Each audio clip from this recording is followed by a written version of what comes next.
Hello students, class 10th हम कर रहे हैं इकोनॉमिक्स का chapter first. Chapter name is development और ये इसका सेकंड पार्ट है बेटा। एक पार्ट हम ऑलरेडी कर चुके हैं। We are start public facility, सार्वजनिक जो सेवाएं होती हैं, सुविधाएं होती हैं, उनके बारे में रीड करना है। How is it that the average person in Haryana has more income than the average person in Kerala but lag behind in these crucial areas? क्या कहता है कि हरियाणा का जो एवरेज इनकम है वो केरला से है ज़्यादा, लेकिन कुछ ऐसी इम्पोर्टेंट जो एरिया हैं जिनमें जो हरियाणा है वो लैग करता है, पीछे है। द रीज़न इज़, इसका रीज़न क्या है देखिए। Money in pocket can not buy all the goods and the services that you may need to live well. आपकी पॉकेट के अंदर जो रखा हुआ पैसा है वो सभी वस्तुएं सेवाएं खरीद के जिसके लिए आप बेहतर जीवन जी सकें, ये ज़रूरी नहीं है। यानी कि आपके पास जो पैसा है वो सारी फैसिलिटी आपको दे, ऐसा ज़रूरी नहीं। So income by itself is not a complete educate indicator of material goods and services that citizen able to use. तो जो इनकम है वो अपने आप में एक संपूर्ण रूप से कहें या एडुकेट इंडिकेटर फैक्टर नहीं है कि आप जो है जिस तरह की लाइफ चाहते हैं वो आपको मिल जाए।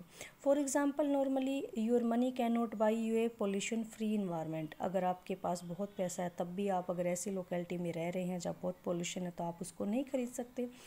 और ensure that you get unadulterated medicine, और ना ही आप इस चीज़ को इंश्योर कर सकते हैं कि आप जो दवाई खा रहे हैं उसके अंदर मिलावट नहीं है। Unless you can afford to shift to a community that already has all these things, या फिर आप तब तक जो है उस कम्युनिटी में जहाँ पर इस तरह की चीज़ें नहीं है वहाँ शिफ्ट नहीं हो जाते, तब तक आपको ये चीज़ें नहीं मिलती। Money may also not be able to protect you from infectious disease, जो संक्रमण से बीमारी फैलती हैं, पैसा आपको उनसे नहीं बचा सकता। Unless the whole of your community take prevent step, जब तक कि पूरी जो कम्युनिटी है आपका उसके बचाव के लिए उपाय ना करे तब तक आप उससे नहीं बच सकते। Actually for money of the important thing in life in the best way also the cheapest way is to provide these goods and services collectively. हमें जो ये सर्विसेज मिलती हैं, जो अगर हमें कलेक्टिवली यानी सामूहिक तौर पर उपलब्ध हो जाएं तो कई सारी ऐसी चीज़ें हैं जो बेटर लाइफ के लिए हमने सस्ती और अच्छी मिल सकती हैं। Just think will be chapter to have collective security for whole locality of your each house to have its own security man। जरा आप सोच करके देखिए, इमेजिन कीजिए कि एक तो जो सिक्योरिटी आपकी पूरी लोकेलिटी के अंदर कोई सुरक्षा गार्ड लगा हो और एक जो है हर घर के अंदर लगाया जाए, तो क्या आप कैसा करेंगे, कौन सा बेटर रहेगा। इसी तरह देखिए नेक्स्ट क्या कहता है, what if no one other than you in your village और locality is interested in studying. आपके सिवाय आपके गांव में या फिर आपके लोकेलिटी में कोई भी पढ़ने में इंटरेस्ट नहीं रखता, तो क्या आप पढ़ पाएंगे। Not unless your parents could afford to send you to some private school elsewhere. और अगर आपके पेरेंट्स भी किसी प्राइवेट स्कूल में आपको भेजने में एबल नहीं है तो so you are actually able to study because many other children also want to study and because many people believe that the government should open school and provide other facility so all children have a chance to study.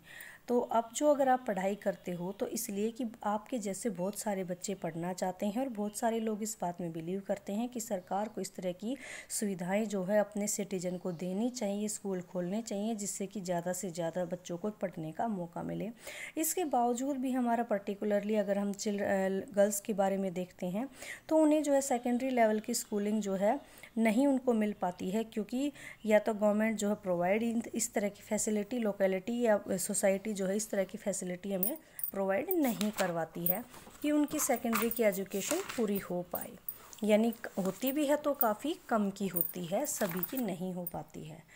Next देखिए, Kerala has a low infant mortality rate. Low infant mortality क्या है, शिशु मृत्यु दर उसमें काफ़ी कम है। इसका reason क्या है, because it has adequate provision to basic health and educational facility, क्योंकि वहाँ पर जो बेसिक हेल्थ की और एजुकेशन की फैसिलिटी हैं वो काफ़ी बेटर है। Similarity in some state the public distribution system functioning well. इसी तरह से कई जो ऐसे स्टेट है जहाँ पर पीडीएस जो सार्वजनिक वितरण प्रणाली है उस तरह का सिस्टम भी काफ़ी बढ़िया वर्क करता है। तो इन स्टेट्स के अंदर हेल्थ और न्यूट्रिशन स्टेटस जो है वो अच्छे से निश्चित सर्टेनली जो है तौर पर जो है अच्छा मिलेगा, बेटर मिलेगा बजाय के अदर कंट्री उसके स्टेट के। नेक्स्ट देखिए, एक एक एक्टिविटी के अंदर देखो क्या दिखाया गया है, यहाँ पर भी आपके क्वेश्चंस निकलते हैं। एक ये कहता है कि अगर किसी को, अडल्ट को अपना जो न्यूट्रिशन है वो चेक करना होता है कि वो अंडर नरिश्ड है या ठीक है, तो इसको जो है न्यूट्रिशन को जो चेक किया जाता है तो हम इसको बॉडी मास इंडेक्स कहते हैं, BMI कहते हैं। देखिए इसको कैसे कैलकुलेट करते हैं, ईजी है। Take the weight of a person in KG, यानी कि किसी पर्सन का जो वेट हो किलोग्राम में लेंगे, उसके बाद हाइट को मीटर में लेंगे एंड डिवाइड द हाइट। अब हाइट है उसको डिवाइड करना है, किससे करना है, divide the weight, sorry weight को डिवाइड करना है by the square of height, height के स्क्वायर से। तो अगर हमें फिगर मिलता है 18.5 से लेस मिलता है, दैट मीन्स कि जो पर्सन है वो अंडर नरिश्ड है, यानी कि अल्प पोषित है, उसका पोषण ठीक से नहीं हुआ। अगर ये हमें मिलता है 25 या मोर देन, तो इसका मतलब वो ओवरवेट है। और ये याद रहे कि ये बच्चों के ऊपर इम्प्लीमेंट, ग्रोइंग एज के ऊपर इम्प्लीमेंट नहीं होता है। नेक्स्ट है हमारा ह्यूमन डेवलपमेंट रिपोर्ट। जो ह्यूमन डेवलपमेंट रिपोर्ट है, हम उसमें देखिए इनकम को जो लेते हैं, नो डाउट कि वो एक इम्पॉर्टेंट फैक्टर होता है, लेकिन इनकम के अलावा भी हम और सारे क्राइटेरिया लेते हैं। क्या क्या क्राइटेरिया लेते हैं, देखिए हेल्थ एंड एजुकेशन इंडिकेटर, खास करके इसमें हेल्थ और education, such as the ones we use to in comparison of Kerala, Maharashtra जो भी हमने लिया था, हरियाणा, अमंग देम जो हमने लिया था केरला का, हरियाणा का, ओवर द पास्ट डिकेड और so health and education indicator have come to be widely use along with income. पिछले कुछ सालों से जब भी हम इस तरह के इंडिकेटर लेते हैं तो उसमें इनकम के साथ साथ हेल्थ और एजुकेशन को भी मेजर करते हैं। एग्जाम्पल के लिए ह्यूमन डेवलपमेंट रिपोर्ट पब्लिश करता है UNDP कंपेयर करने के लिए कंट्रीज़ को, तो वहाँ पर भी वो एजुकेशन लेता है, हेल्थ स्टेटस लेता है और पर कैपिटा इनकम, इन तीनों को लेता है। यानी ये तीनों चीज़ें हमारे लिए काफ़ी इंपॉर्टेंट है। 2017 का नीचे डाटा दे रखा है इसने, जिसमें कुछ कंट्रीज़ हैं, श्रीलंका, इंडिया, म्यांमार, पाकिस्तान, नेपाल, बांग्लादेश, जिसमें उनकी पर कैपिटा इनकम भी है, लाइफ एक्सपेक्टेंसी भी है। इस तरह से कई सारी चीज़ों को उसने कंपेयर कर रखा है। ये देखिए श्रीलंका जो हमारा नेबरिंग कंट्री है, हमसे काफ़ी छोटा है, वो हमसे हर मामले में आगे है, लाइफ एक्सपेक्टेंसी उनकी हमसे अच्छी है, पर कैपिटा इनकम हमसे अच्छी है, या फिर हम कहें कि उनका जो स्कूलिंग का जो लोग बच्चे जाते हैं उनका जो डाटा है वो भी अच्छा है, और HDI में रैंक भी हमसे काफ़ी ज़्यादा बढ़िया उनका रैंक उनका है, किसका, श्रीलंका का। अब देखिए इसी के ऊपर ये क्वेश्चन पूछ रहा आपसे, Isn't it surprising that a small country in our neighborhood, Sri Lanka, is much ahead of India in every respect, and a big country like our has such a low rank? कहता है कि हमारा एक छोटा सा neighbouring country है, कौन सा कंट्री है, हमारा श्रीलंका, वो हमसे कितना आगे है रैंक के मामले में, और पूरे वर्ल्ड में हम इतने बड़े हैं उसके कंपैरिजन में, यानी कंट्री इंडिया, फिर भी हम जो है उससे काफ़ी पीछे हैं। फिर नेपाल के बारे में कहता है कि नेपाल की पॉपुलेशन, तो कहता है कि नेपाल की पर कैपिटा इनकम अगर प्रति व्यक्ति आय हम देखें तो हमसे आधी है या उससे भी कम है, लेकिन वो भी जो है लाइफ एक्सपेक्टेंसी और जो दूसरे फैक्टर है उसमें हमसे ज़्यादा दूर नहीं है, लगभग हमारे आसपास है। Many improvement have been suggest in calculating HDI को करते हैं हम काफ़ी सारे जो इम्प्रूवमेंट्स हो सकते हैं उनको सजेस्ट करते हैं, and many new component have added, नए नए कंपोनेंट जो उसके अंदर ऐड करते रहते हैं ह्यूमन डेवलपमेंट रिपोर्ट में। But by prefixing human to development it has made it very clear that what is important in development in what is happening to citizen of a country. लेकिन सबसे जो ज़रूरी और सबसे जो स्पष्ट बात यह है कि विकास जो हो सबसे महत्वपूर्ण है, सबसे इम्पोर्टेंस हम इसी को देते हैं। It is people, their health, their wellbeing, and that is most important. लोग, उनका स्वास्थ्य, उनका कल्याण सबसे ज़्यादा ज़रूरी है। Do you think there are certain other aspect that should be consider in measuring human development? आप भी बता सकते हैं कि कुछ अगर एस्पेक्ट आपके दिमाग में आते हैं। एक छोटा सा आगे देखिए, नेक्स्ट जो शुरू करते हैं, सस्टेनेबिलिटी ऑफ डेवलपमेंट यानी कि तत्व पोषण या विकास या धारणीयता जिसको हम कहते हैं।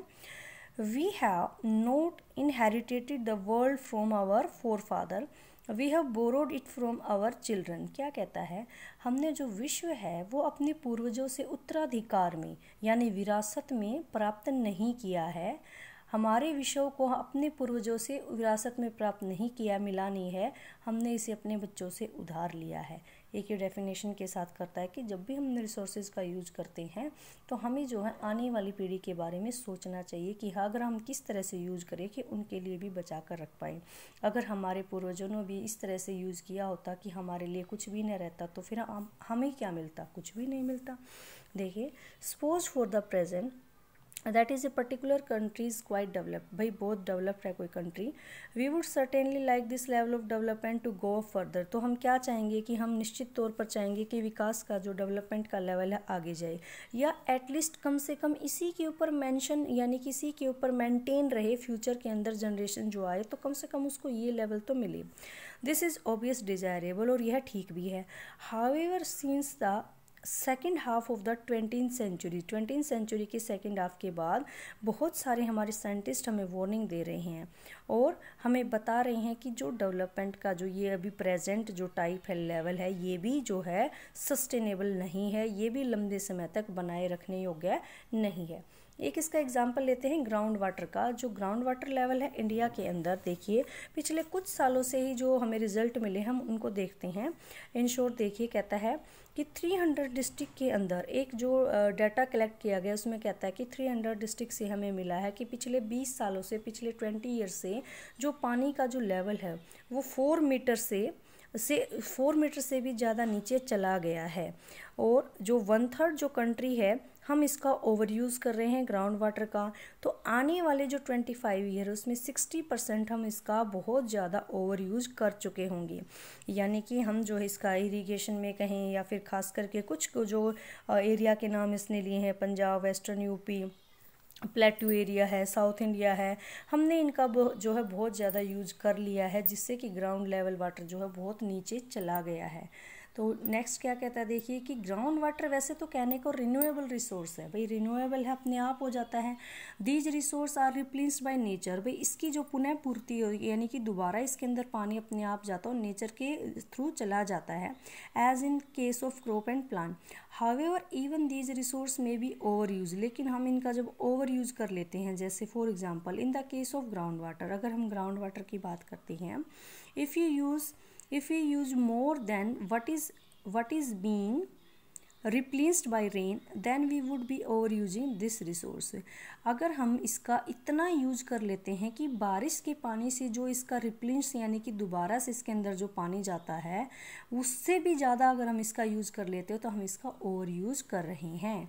नॉन रिन्यूएबल रिसोर्स वो होते हैं जो एक बार ख़त्म हो जाते हैं तो दोबारा नहीं मिलते हैं, इनका स्टॉक जो होता है अर्थ के ऊपर फिक्स होता है और ये दोबारा रिप्लेस नहीं हो सकते हैं। We do discover new resource, हमें नए रिसोर्स ढूंढने पड़ते हैं, that we did not know to of earlier, जो हमें पहले नहीं पता होते हैं।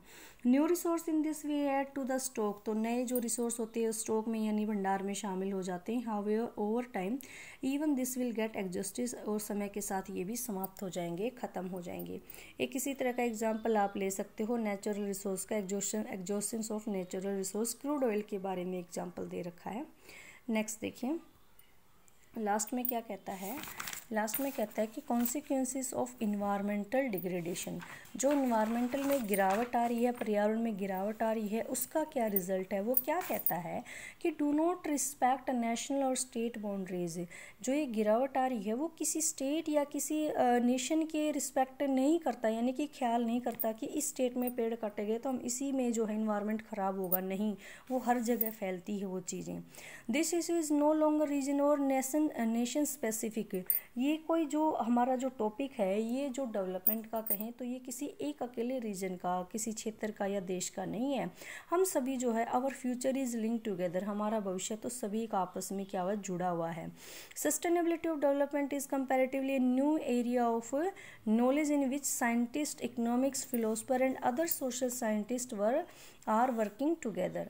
जो ऐसा जो सस्टेनेबिलिटी डेवलपमेंट का टॉपिक है इसमें सभी मिलकर के काम करते हैं, चाहे वो साइंटिस्ट है, इकोनॉमिक्स्ट है, फिलोसफर यानी दार्शनिक है या सोशल साइंटिस्ट है। In general this question of development और progress is a period, period का मतलब हमेशा रहने वाला, यानी कि अगर आम तौर पर बात कहें तो ये जो डेवलपमेंट का क्वेश्चन है तो हमेशा चलता रहेगा। At all time as a member of society and as individual we need to ask where we want to go, हमें इंडिविजुअल या सोसाइटी के मेंबर होने के नाते पूछने का हक है कि हम कहाँ जाना चाहते हैं, हमारी विशेज क्या है, हमारे गोल क्या हैं। So the debate on development continue, तो जो डेवलपमेंट के ऊपर डिबेट है ये चलती ही रहेगी। तो आज का हमारा टॉपिक यहीं फिनिश होता है, मिलते हैं नेक्स्ट चैप्टर में।